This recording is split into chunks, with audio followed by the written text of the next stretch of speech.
Meço, começo, recomeço. Tempo que repete, reitera, ritualiza a medida do movimento compartilhado. Time that repeats, reinforces, ritualizes the measurement of the collective movement. I honor your presence and your time to be here and now in connection with me today. And I wanted to start with a few words in Portuguese to honor and to address that this is the language spoken in this land. But I also want to highlight how for me it's curious being Brazilian and from the Latin American, the fact that I am here in Portugal speaking in another language. Just like in my region and in my country, Portuguese was also not the original language from that indigenous land. Today we have thousands of cultures and languages, stories, ways of sensing the world that are violently obliterated from our time. And in each of them, we lose a way of sensing the reality and to experience the reality around. I also want to highlight on that how even the name of my country or the region, Brazil, Latin America, are not the indigenous names of these lands. Abiyala is the name of Latin America. Pindorama is the name that indigenous people use to talk about Brazil. Meu nome é Gustavo Nogueira de Menezes. My name is Gustavo Nogueira de Menezes. And I'm here to talk with you about how time is also a language. A language that we all are part with. And to tell you that in different ways, we all are time traveling, connecting with these different perspectives that I will share here, but I can only share my experience telling you that we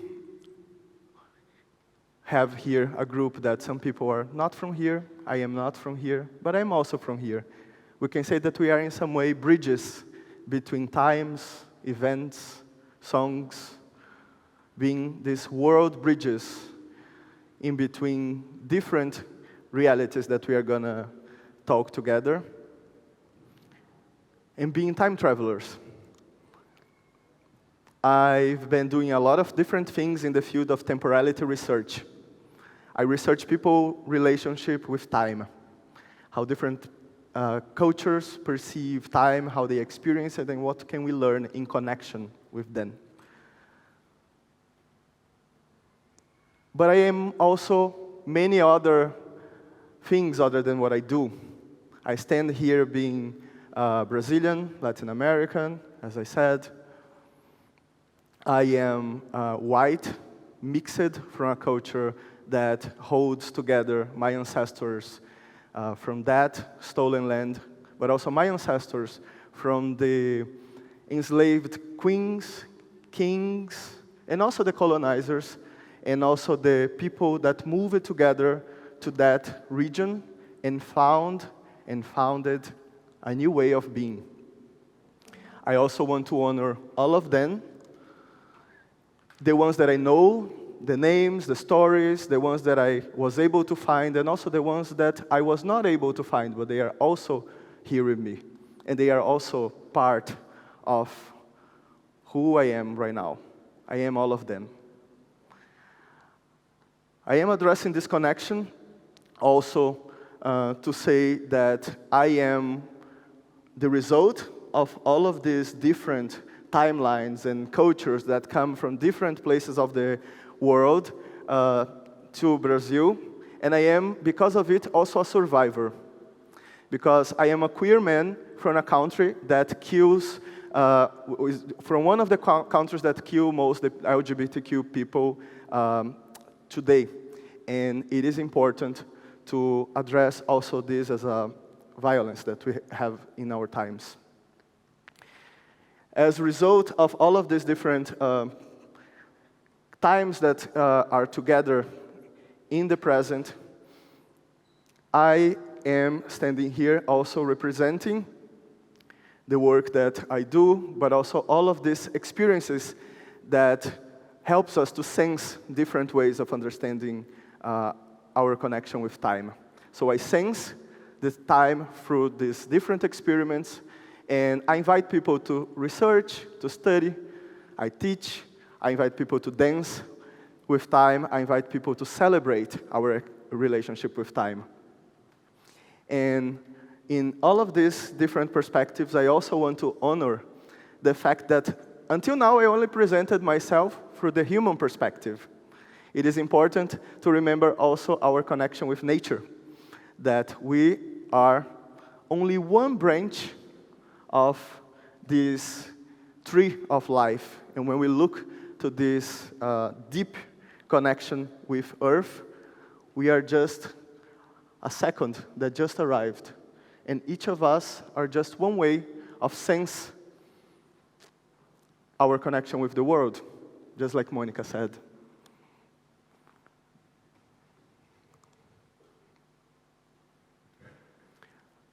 Look into these different branches and ways of sensing the connection with the world. I also want to change the perspective to remember that we also exist in different scales. We have our local scale, but we also are part of this very big cycle that is spins and has its own rhythm that connects the local, the planetary, the solar, the galactic levels of our existence.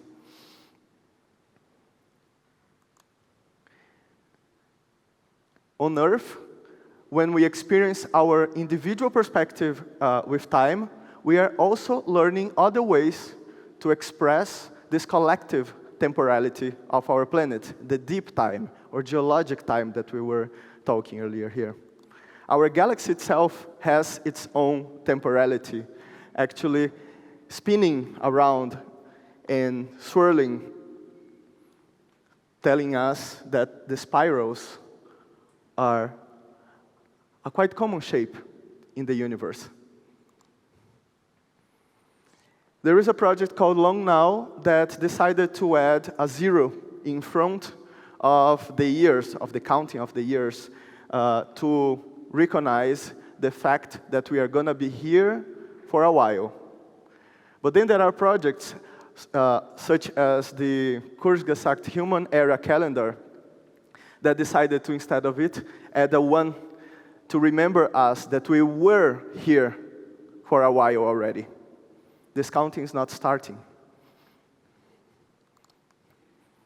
I'm bringing these different ideas to remember that we all are events in time.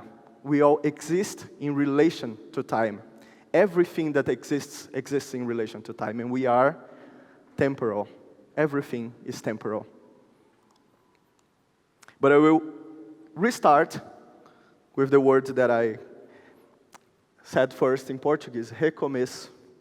It's interesting to think that we are always trying to find a beginning and an end, when this era will end, when it's going to be the beginning of this next thing. But I am also inviting us all to try to find other ways, third ways, to look to cycles. They don't have a beginning, they don't have an end. We are always spiraling and cycling inside of these cycles and seasons and finding our own rhythms. For me, as I mentioned earlier, it's very beautiful to connect with how the Yoruba culture that is very entangled in Brazilian braid of different temporalities and languages, recently in a contemporary take through the perspectives of Umbanda and Candomblé as perspectives that invites us to embody our connection with time, our connection with the cycles, these ancestral cycles, looking not to the beginning or to the end, but to understand that we were here for a while, and we are going to be here for a while, that life always finds its continuity. And it's beautiful to remember that these different cultures, they are not only being killed and finding ways to surviving, more than surviving, they are finding ways to living. And I want to honor that as well. This picture is from the region where I'm from, where indigenous people, during the morning, they learn Portuguese, mathematics, in the school. But during the afternoon, they have classes about their cosmovision and about the connection with nature and the connection with time. This is a survival strategy, a way to learn how to exist in the Western world with a non-Western view. But they don't have a dualistic mind. We don't. In fact, we are creating this third path, becoming something else.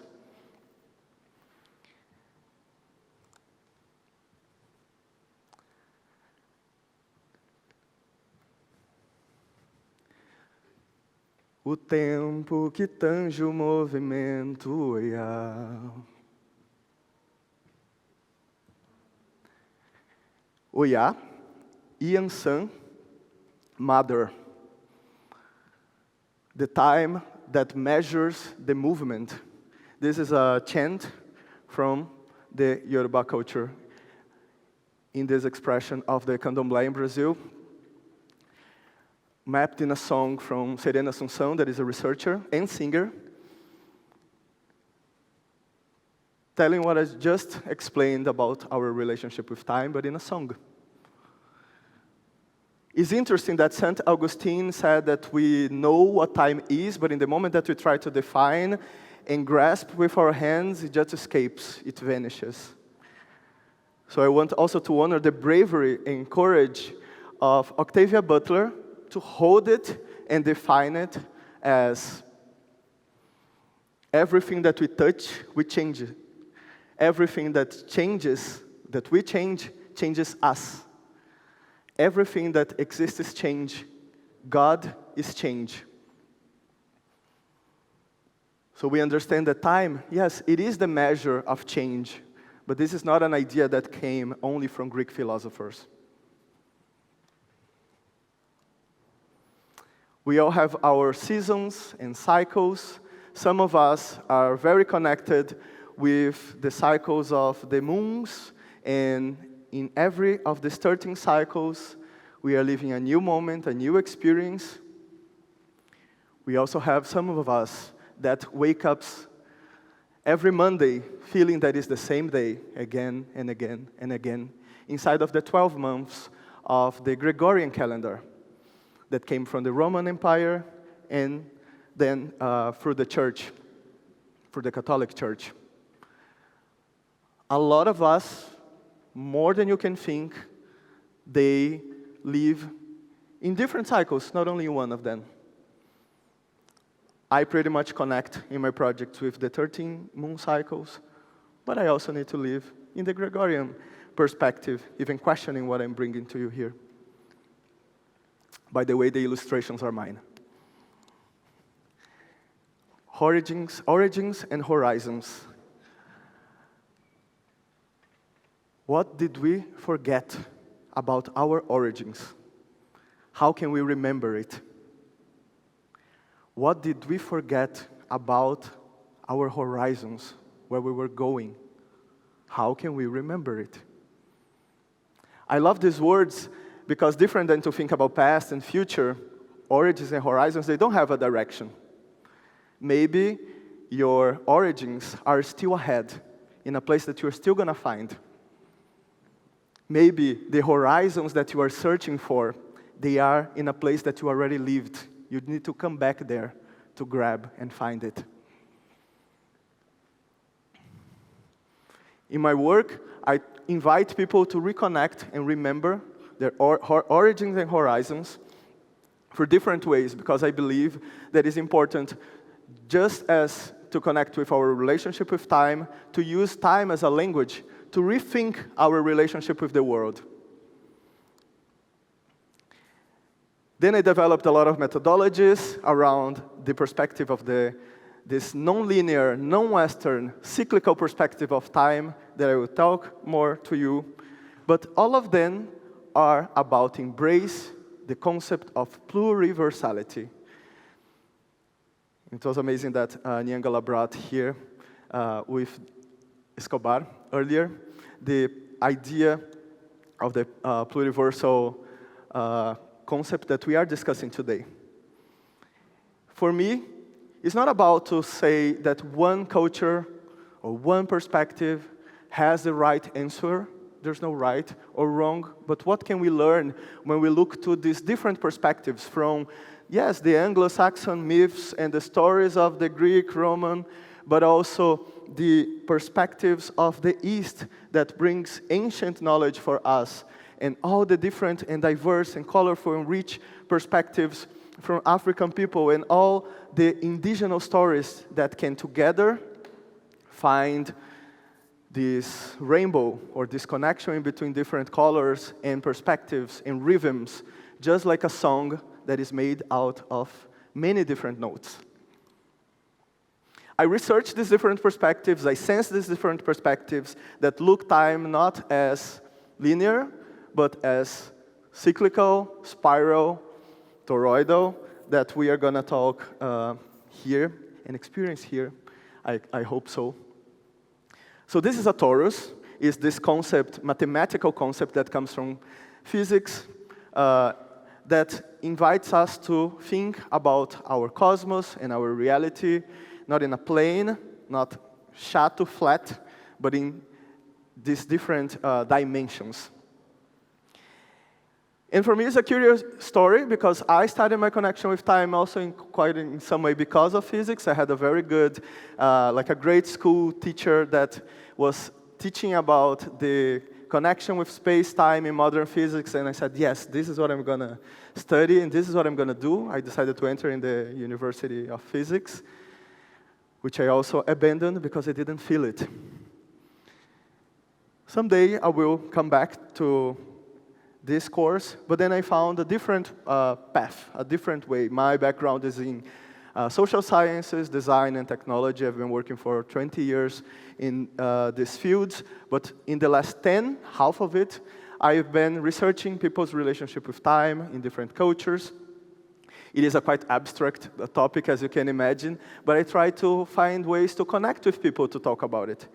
And the torus was the first concept that I found to explain the temporality lab as an artifact that helps us to materialize, to bring to the concrete world what is to think and to experience time through different lenses. And this is a torus. Usually, I invite people to think how we learned through the Western lenses about time. And we learn to think time as a line. And we see this line in the height of our eyes, going from past to future. And yes, when we are seeing only a line, it's quite hard to imagine that this point A can connect with this point B, but it's just a matter of perspective. It feels quite silly if I change the perspective to say that, yes, of course, this point is connected with this one. I am not seeing a line anymore, I'm seeing cycles. And we have here the many cycles of the sun, the moon, the galaxy around. But these cycles, they are not existing isolated independently. They are interdependent. They exist in connection, in meaningful connection to each other. And that's why they become the torus. That is the same shape that we have to explain the electromagnetic fields of around the atoms. It is also the field, energetic field that we have around the Earth that actually protects us from many of the meteorites that come in our direction. It is the shape of the field around our galaxy that is spinning here in the center. And it is an artifact that for me helps us also to think about flowing, about this connection with the movement, because it's never in the same way. Here, we can also think that usually we go from a story in our lives that we can call past, that helps us to arrive until the point that we are here today. From this point, we have many possibilities that we can call futures, but every time we choose one, we are exploring this sense of future, but this future will also bring a new understanding about everything that we lived already. So we are gonna also be able to look to all our past through different lenses. And then we are gonna be able to restore here and choose again new paths to future that will also help us to unlock new understandings about our past.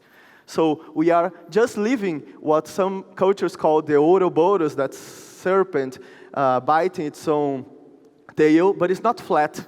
It's not something that we see like the 8, the infinite symbol in a paper, but it's something more three-dimensional, or here, considering time, fourth-dimensional. So it's interesting to think about this movement, about the flowing, but also to think about the only moment that we have is the connection in between all these pasts and futures, which is the center, is the present. Usually when I want to ground myself in moments like this, is where I hold also in the torus. Well, let's come back to the flow. Here, to deep dive into the concept of the torus and to try to see this concrete aspect of the torus, I also want to honor the fact that I connected with this artifact in Brazil with Fab Lab that studies sacred geometry, and they produce many different things. They also produce the torus to the Temporality Lab. If you want one, you can talk with me as well.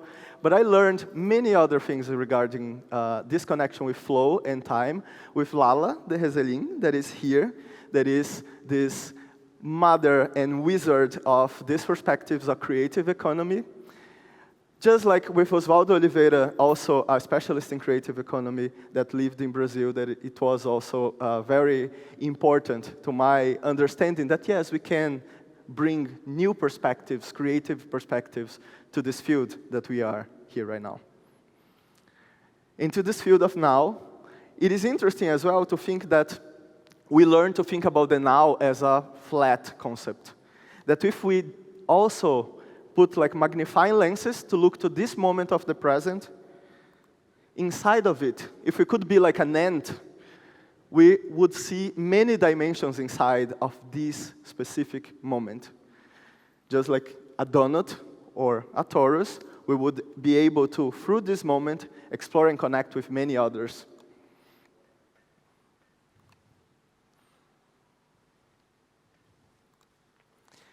My invitation with this conversation is to think what realities we are ignoring when we are living only in the linear time, and what can we learn when we think about the spiral time.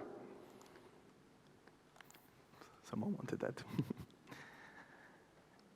I also want to honor here and to present to you, in case you don't know, the work of the legend, Leda Maria Martins. She's the author. She's a researcher, professor from Brazil, and she's the author of this book called Performances do Tempo Espiralar, Performances of the Spiral Time. She is a professor that also said, aqui, numa coreografia de retornos, dançar é circunscrever no tempo. Here, in a choreography of returning, dancing is circumscribing time. She researched this impact and influence, beautiful influence of the African multiple perspectives of connection with time and to embody time in our culture there in Brazil.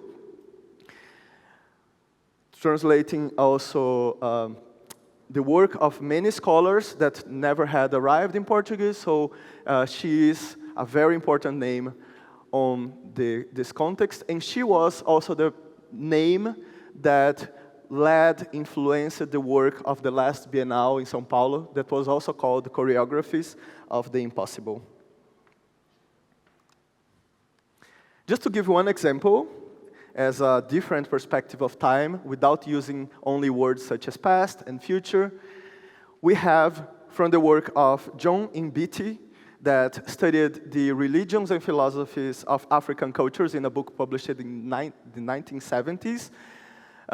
We have words coming from Swahili, such as Zaza, that relates to the period of immediate concern, so this moment that we are living right now, that, yes, we pretty much can feel the seconds passing, and it feels that the present comes after the future in this way that we learn too, but we also have the Zamani, that is the macrocosmic perspective of time, or the deep time.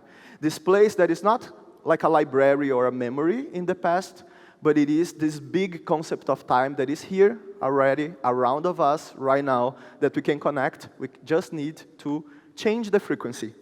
And that's why when distinct cultures are talking about connect with their ancestors, usually in the Western cultures, we think about people looking to the past or looking to memories or thinking about maybe photography's time, and the memories are sacred and they are available to all of us in this big perspective of time, in this deep time called Zamani. Past and present are very accurate inside of this perspective.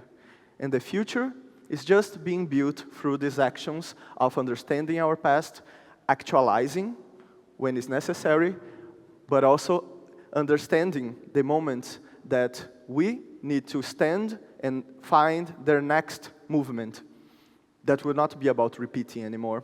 That is to transform the cycle in a spiral.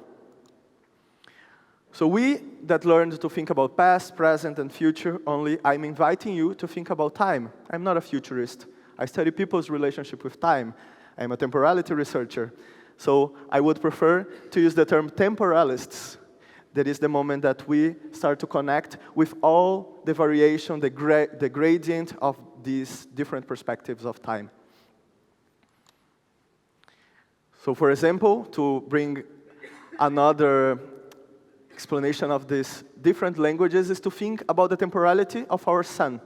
We have these 4 solar stages that repeat every day. Sometimes we don't pay that much attention. That every day the sun is rising and we are starting a new cycle. We have the moment of the peak, that we don't have any shadow and we are very focused on what we are doing. We also have the sunset, the moment that we are already integrating what we learned to go to the next stage. That is the moment that we cannot see the sun. So it's the moment of the mystery. But the sun is there. It's just a perceived aspect, but it's so influencing to our lives and our routines. And although we don't connect with these 4 aspects of time that are around us every day. Just like the sun in the cycles, we have a big cycle of our Earth called the precession of the equinox, that every 26,000 years, our Earth, that just like is spinning every day, is also doing like some wibble movement that takes all of these 26,000 years to happen. And this is a quite fun curiosity that that probably heard in some moment someone talking about the age of Aquarius or this idea of a new era. I don't know if you ever research about it, but it comes from the precession of the equinox. That is a concept that was mapping where this movement of the planet was in different eras or moments of our history. So for example, the Egyptians, or the ancient Egyptians, in the moment that they built pyramids, the Sphinx, they did that as one of the theories is that they built the Sphinx with the body of a lion because we were in the lion's era. So it was the direction that we were pointing at that moment. All these 2,000 years that we were influenced by the Christian Catholic culture is also very related to the Pisces era. And this movement also says that this dance of our planet is starting to point to another constellation, that is Aquarius. So it's just a movement. But then it's interesting to see the narratives that we build as culture around that. And to go to search, to understand how the stories comes from. Even our sun is spiraling around the galaxy in a cycle of millions of years. to complete in a vortex that is not only the simplification that we learned in school, looking only to the planets spinning around the sun there in the center. Just like we had the moment that we believed that the Earth was in the center without moving, and then we had this idea, or we were looking to the sun in the center like this, but it's interesting to think about this vortex that we are all moving. The galaxy itself, our home, Milky Way, is spiraling in a very interesting way. The galaxy is not like a disc, like playing a vinyl. It is more like a pizza in the finger of a pizzaiolo. It's something that is also like wobbling and has all of these waves and movements that is interesting to think of how can we embody these movements as well. It can sound distant from your Western understanding of time, but it's interesting to see how scientists, quite recently, were able to map when two black holes hit each other, we have such a strong energy with this impact that all the near objects around it, they are thrown and sent to the past. The Yoruba culture has this saying, Eshu killed a bird yesterday with a stone that throwed today.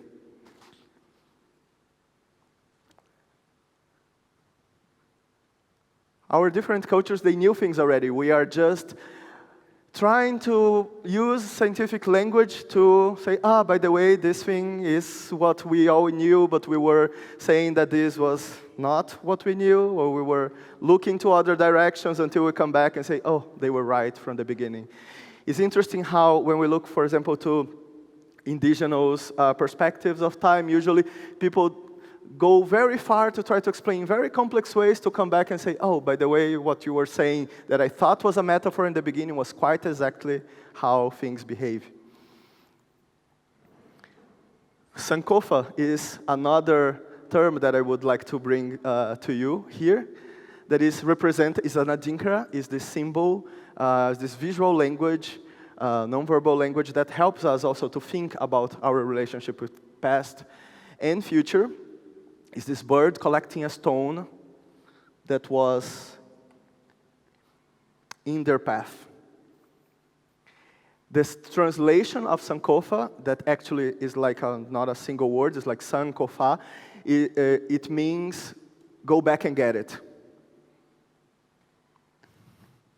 And it is a way to understand that we, talking about time, are not inviting people to just live in the past or in the way that things were in the past, but it is an invitation to look to what we forgot and go there and recover, retrieve it, and keep following your path towards the next step that you need to do, but regaining the energy of what was taken or forgotten in the middle of the way. It's interesting that if we look to the sky during the night, we are going to see many stars in a clear day, but we also see the darkness. And it's interesting to think that in a universe that is so huge, maybe we should be seeing like lights of stars everywhere and not only like darkness. Actually, the darkness of the cosmos represents the stars that are there, but so far away that with the movement that they are doing too far from us, is never reaching us. But this light is always like trying to reach us, and since these stars are moving, the light tries to reach us and never arrives. And I'm bringing this metaphor as well because of the perspective of the Italian philosopher Giorgio Agamben that they find in his research and book called What is the Contemporary? This definition that I think helps us to build bridges and translate back to the Western, that is, the contemporary is the one whose eyes are struck by the beam of darkness that comes from their own time. The one who firmly holds their gaze on their own time so as to perceive not its light, but rather it's darkness. There is a light that is there, but we cannot see. It's not coming to our eyes, but even then, we can perceive, pursue, and go for what we know that is there, even seeing only darkness. My invitation here is not to adopt and start to live in one of these perspectives as your new life only, but to understand how we all can make effective alliances in between different cultures, in between different times, in between different species. Also bringing the words of the Quechua people, Sumac Coasai, that can be translated in Spanish to the buen vivir, or the living well. That is a very decolonial practice of ethics of care. How can we understand that I'm not doing something because it's right or wrong, because it's good or bad, but because it matters as community, as collective? How can I, instead of build the next, the better, the bigger, the faster, the one that is growing, how can I understand how to walk together as a community? And maybe this is going to be slow, this is going to need more time, this will need more effort to move as a community, but this is part of living well. Why we are always trying to live better, and then when we reach that, we want to live even better, when we are defining and establishing what it means for us to live well.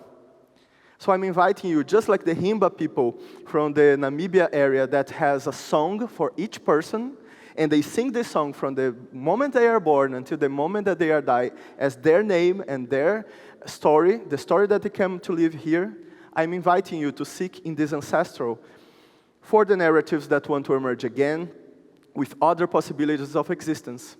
When I bring here the perspectives of temporality, temporality is the way we live, is the way that we choose to live our lives, is different ways of being. Our relationship with time.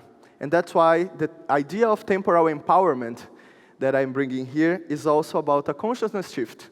We need to start to understand what are the ideas that we are aiming in the horizon, and if we are building what we are discussing here together in order to get more progress, growth, and all the concepts that we questioned already also in the space, or if we want to connect with these different perspectives of time, looking to what else we can become, what else we can be. Because we know that today we are all desynchronized because of all the acceleration of the concept of progress that makes us feel disconnected from ourselves. The professor Hartmut Rosa, sociologist that people are calling like new Zygmunt Bauman, studying the sociologist, the sociology of our time, says that we have different dimensions of this acceleration.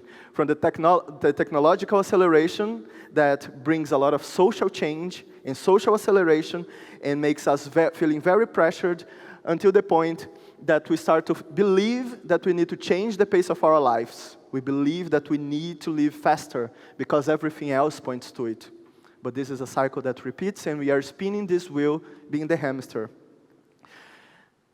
This desynchronization is so important that Mumford Lewis, this American sociologist, says that it was the clock and not the steam engine, this defining machine of the modern industrial era. If we look to industrialization, it was this moment that we started to live apart of time and of nature itself. With industrialization, we stopped to be in the connection, agricultural connection with the time of the seasons, of the nature, of the plants that were growing, and we started to pretty much work from 9 to 5 inside of a factory, that believing that we were independent from the time outside. Doesn't matter if it's raining or if it's making sun.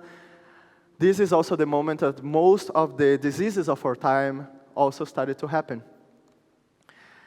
We have these different tentacles of this monster called Cthulhu. There is this cosmic creature reigning in this era called Cthulhucene, as Donald Haraway called, to all the other names, to the corporativocene, capitalocene, anthropocene. There are ways to talk about how the currency of our time became money, but we need to look to, again, how can we connect to time itself? I am standing here bringing these different perspectives to you to affirm that we have many histories in history, and we are looking to one narrative, believing that is either or, when we can build many other paths looking to the times and the empires that already lived and ended, and the same thing can happen with the model and system that we live today. Because impermanence is also the language of time. And we can think together of how we can find new ways to connect with what is central to us, how we can connect with the Zeitgebers, that are like the time givers, the donors of time, that are going to bring new zeitgeists, new expressions, new ways to look how we organize around time. Because yes, the world archetype is in change. The world that is this world basically from a very individual, separated perspective of the institutions that believes in the myth of the speed, that helps us, makes us to look to everything that is fast and convenient, is just one narrative. This archetype, people that were worshiping this archetype, are also changing. We have a world that is becoming. People that are also valuing and highlighting, prioritizing the connection, the collective, the people, which is the myth of the Great Mother, the reconnection with the planet, to live not faster or slower, but live in synchronicity, in connection. So this idea of the spirit of the time, usually people relate to all the futures, all the emergent futures that are appearing. But actually, the idea of the zeitgeist is pretty much about connection. The zeitgeist is this connection in between all the different ideas, principles, and values that are coexisting here. The ones that are very residual, the ones that we say that are very misaligned, but they become in some way something that we want to question. The ideas that define the reality around us, and because they are quite dominant in a way that we never thought about questioning. But we also have the evidences of new narratives that are shaping our culture, and they maybe are new today, but the dominant time was in some moment. And we had also dominant ideas that became misaligned. So how can we question the dominant ideas today, and to understand how we can look to these ideas that want to emerge again.